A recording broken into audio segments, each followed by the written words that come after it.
Oh, if this smile doesn't give it away, I am in a fantastic mood. Oh, I can't even stand it. I should be in bed right now, but I can't go to bed. This is too good. I got some good stuff to talk about today. I'm excited, and you should be too. This is Shane Simmons, by the way, and this is This Week in Appalachian History. And I'm not drunk, I'm not high, I'm not anything. I'm just high on life, you know. I don't even have Red Bull tonight, so it's just going to be that good. So you stick around here. There's a lot of good stuff, although it ends the worst possible way, probably. It's like a bad movie, but we'll get to that part at the end. Okay, getting into this, first of all, I want to thank, we have a new patron this week, Tucker Lee. So thanks so much, Tucker, for signing up and being a part of the team here at Real Appalachia. So I really appreciate your financial support and patronage, pun intended. And also, I wanted to give a shout out to Gary and Sue, my buddy in England, who sent me this candy. I don't know if you guys can see that. Hopefully you can. Maltesers. I don't know if Maltesers. I don't know how you pronounce that. You'll have to tell me. But this is, and Gary, if you notice, it's just about empty. So we have eaten it all between me and my daughter. This is good stuff. And I was asking somebody the other day at work, one of my good friends, that what I could send back. What's Appalachian? What's something that it could send back that probably, maybe if you have it in England, it's not the good real version. So she suggested maybe apple butter. I thought about that. And there's a couple other things too. Oh gosh, what was it? Some kind of candy. I want to say Charleston Chew. Something like that. Something I get at Cracker Barrel here, but we're going to think of something good and send it your way. But thank you so much for this, and my daughter loved it. And I know people hate when you chew, but dadgummit, I gotta eat one of these. And this would be a good way to cut a time to cut away and show my daughter swiping, because she ate about half of these for me. Okay, that's fine. You want to get one?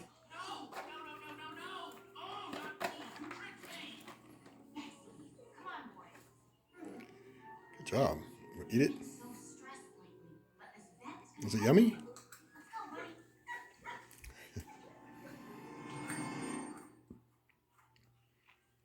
Can you say, thanks, Gary? Okay, let's get right into it. Let's start with April 19th, and that is the birth date for Cora Sue Collins. She was born in Beckley, West Virginia. She was a child actress, one of the early ones. And she made her first debut in, well, your debut would be your first. That was a little redundant. In 1932 in The Unexpected Father. At the age of 5 years old, she was in several films, and from 1932 until 1945, she was really good friends with Greta Garbo. They kept a lifelong friendship until Greta Garbo passed away, and I guess it was in 1990, and so they stayed close friendship. She had her last acting role, as I said earlier, in 1945, and she is actually still alive even this day. So, Cora Sue Collins, if you're out there, happy birthday, happy 94th. Boy, that's a good long life for you, that's for sure. April 20th, let's move right along. It's Doyle Lawson was born in 1944. He was born in Fordtown in Sullivan County, Tennessee, and raised there for a pretty good while, and then he moved to Sneedville, which is home of the Melungeons, by the way, after I mentioned that the other day.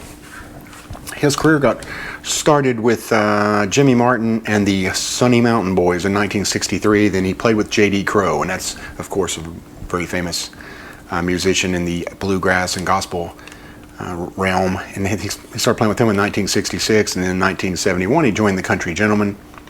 1977 he actually played for Senator Robert Byrd of West Virginia. He played on Robert Byrd's album entitled Mountain Fiddler.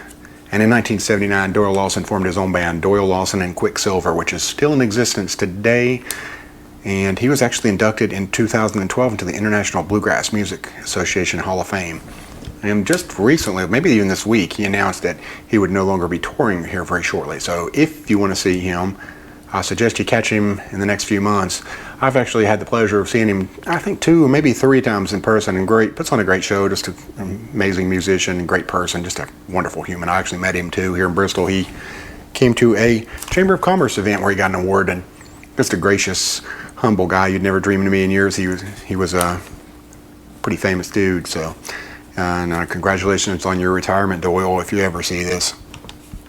Also April 20th, in 1945, Steve Spurrier was born. Now, he was born in Florida, but he spent a very good portion of his life in East Tennessee. He started with Athens and then moved to, where did he move? Newport, yeah. And then he ended up at Johnson City and graduated from Science Hill High School in Johnson City. And he was heavily recruited. He was actually fantastic in 3 different sports. He thought he was best at basketball. His father thought he was best at baseball, but his passion was football. So he pursued that as a quarterback, and he ended up going to the University of Florida. Surprisingly, the University of Tennessee didn't really recruit him very heavily because of the style of offense they played at the time, which I think was wing T. They didn't really need a passing quarterback, so his skills were not a good fit for University of Tennessee. So he goes to University of Florida and goes on to win a Heisman Trophy in 1966. So then he was drafted 3rd overall by the San Francisco 49ers into the NFL, and he was backing up John Brody for them. And they told him right off the bat that he'd be a backup for a pretty good time, like 4 or 5 years, which used to happen a little bit more than it does now, of course. They throw him right to the wolves now. But so he said he was admittedly in his autobiography that he lost motivation, and he just did not really pursue enhancing his skills like he should have. Ended up going to the Tampa Bay Buccaneers, the expansion to Tampa Bay Buccaneers, and I do believe it was 1976. And he was part of the historically bad 0-14 Tampa Bay Buccaneers. They were the first team to go winless, and the one of only 2, I do believe. I know the Detroit Lions went winless a few years ago, and I think that's the only couple of teams that have gone winless in NFL history. So he got beat up and pretty much out of the league after that. But then he went on to become a coach and worked his way up to the University of Florida, where he had massive success. He won a national championship in 1996. He won 6 SEC championships, and he was named SEC Coach of the Year 5 times before taking an ill-advised job with the Washington Redskins. And he was there for a couple of years before he returned to the college ranks and finished his career with the University of South Carolina Gamecocks. And he had a pretty good level of success. He didn't quite reach the level of Florida, but he had them ranked pretty consistently and sometimes in the top 10. So he finished off on a pretty high note, and I love Steve Spurrier. I've got an uncle that looks just like him, and which makes me biased. And people have actually come up to my uncle when he's in the Johnson City area and asked for an autograph or just assume that it's Spurrier. So I've always had a loyalty to him, and of course he refers to himself, and he's been called, the old ball coach or the head ball coach, and he uses his pretty good thick accent. So I love Spurrier. I know he's kind of a love him or hate him kind of guy, but I always loved him. He also used a play called the Emory and Henry, and it was based on a play he had seen from the Emory and Henry College, which I attended. So that I always liked that too, and I've actually got his autograph, believe it or not. So big fan of Steve Spurrier. So again, another reason I love this week. April 21st, 1928, Hillis Buttram, I think I'm pronouncing that right, Hillis Buttram, was born in 1928 in Lafayette, Tennessee, and he went on to be a member of Hank Williams Sr. band, the Drifting Cowboys. And after Hank Williams' death, he joined Hank Snow's band, and then he played with Marty Robbins some, and then started his own record label at one point. So he produced some country music documentaries. So he had a long, distinguished career in country music, and before he passed away in 2002. April 23rd, another one I'm really excited about to get to talk about, and that is the birth date in 1938 of none other than Lee Majors, the great Lee Majors. Now, he was born in Michigan, but his parents, his mother and his father, died in separate accidents in the first couple of years of his life. So he ended up moving in, I think, with his uncle and aunt, and moved to Middlesboro, Kentucky, where he spent the majority of his young life. And of course, he's an actor. First really skyrocketed. Well, he was on several things. I think he was on one was Bonanza, or but anyway, but where he really took off as a entity was the $6 Million Man. He took as Steve Austin, not Stone Cold Steve Austin. And in fact, I'm probably one of the few people in the world, when somebody says the word Steve Austin, I think of Bionic Man. I don't think of Stone Cold Steve Austin, because there's only one Steve Austin. And if you've not heard that, you need to look up. It's on here too, as the intro to the $6 Million Man TV show, because it's just really gripping. It's like, Steve Austin, a man barely alive, and then they go through all this bunch of stuff, and it's like, gentlemen, we can fix him. We have the technology, and then it's like, he takes off running, just like that. That wasn't very good, but still gets me fired up every time I hear it. So if that isn't good enough, well, and in between here, let me throw this in too. He portrayed Francis Gary Powers in a made-for-TV movie, which kind of strikes home in Appalachia too, because Francis Gary Powers, of course, was from the Pound and Jenkins area and spent some time in Grundy. So he was a very well-known commodity here in Appalachia. And of course, if you're not familiar with his story, you need to look it up. Bridge of Spies with Tom Hanks was about his story, partially. But he was a U-2 spy incident that his plane got shot down and blibbity blah blah blah. I'm not going to get into all that, but anyway, Lee Majors portrayed him in a made-for-television movie, and then he became the Fall Guy, and that is another one of my favorite shows. I just love the theme song to that too. It's, I'm not the kind to kiss and tell, but I've been seen with Farrah, which I'll get into in a second too. And then he's like, when I wind up in the hay, it's only hay, hey, hey. So that's just a gripping. You got to look that up too. I hate to have you a bunch of homework here, but you got to look up the theme to Fall Guy if you haven't heard it before. It's just they don't make songs like that anymore for television, that's for sure. But when he mentions that about being seen with Farrah, it's kind of a wink, wink, nod, nod to the fact that he was married to Farrah Fawcett, who was she was part of Charlie Angels, and she was just a massive supermodel back in her day as an actress. And so they were married, and I love this story. This is one of these reasons, another reason. I love a lot of things about doing this, but I love learning these little tidbits, and this one just put a big smile on my face because I never heard this story before. It's okay. So we're all familiar with the song Midnight Train to Georgia, hopefully, and that's from Gladys Knight and the Pips, and it is just an iconic song. I love it. Absolutely love it. Leaving on the midnight train to Georgia. Well, that song was actually written about the relationship. It was inspired by Farrah Fawcett and Lee Majors' relationship. So the guy that wrote the song, whose name escapes me, was a Weatherspoon or something. Anyway, it doesn't matter. Well, I guess it matters to him, but it doesn't matter to me. And I apologize if I'm disrespecting you, whoever wrote the song.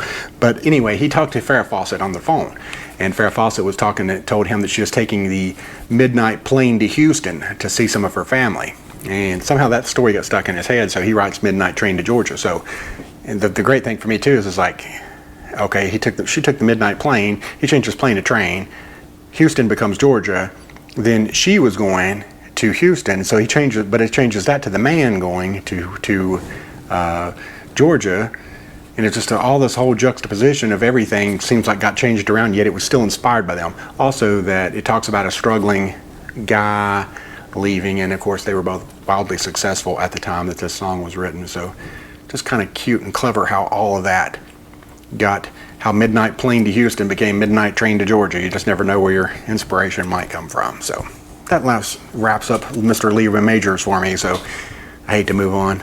I had Spurrier, I had Lee Majors. Man, this has been good already. If I had to quit right now. So, April 23rd of 1961, a man was born by the name of Terry Bam Bam Gordy, and he was mainly lived in Chattanooga, Tennessee, and he was a professional wrestler. He was part of the Fabulous Freebirds, and along with, of course, Buddy Roberts, but everybody, Michael PSAs, and also at one point Jimmy Jam Garvin. So they all, different times, I guess Buddy Roberts left and Jimmy Garvin took over his spot. And they always came out to the song Freebird by Leonard Skinner, of course.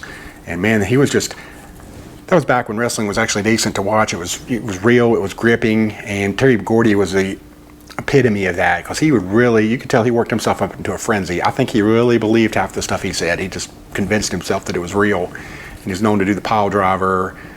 He was the muscle behind that group of the Freebirds, and he unfortunately passed away at the age of 40 in 2001, and he's in the WWE Hall of Fame. But I would be remiss if I didn't mention the contributions of Terry Bam Bam Gordy, because he was a beast. I love the Freebirds, even more now than I did then.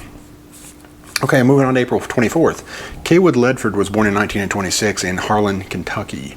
And he was known as the voice of the Kentucky Wildcats, as he announced a lot of their games. And his last game now, this is fantastic too. You talk about ending on a not tragic, that's a dramatic word, sad ending, but he actually called what is considered the greatest game in the history of college basketball, where Duke beats Kentucky, I think it's in overtime, if I'm not mistaken, on the last second shot by Christian Laettner. He hits it, he he gets the pass, flips around, just throws it up, and a miracle goes in. You see this highlight every single March Madness, 10 times.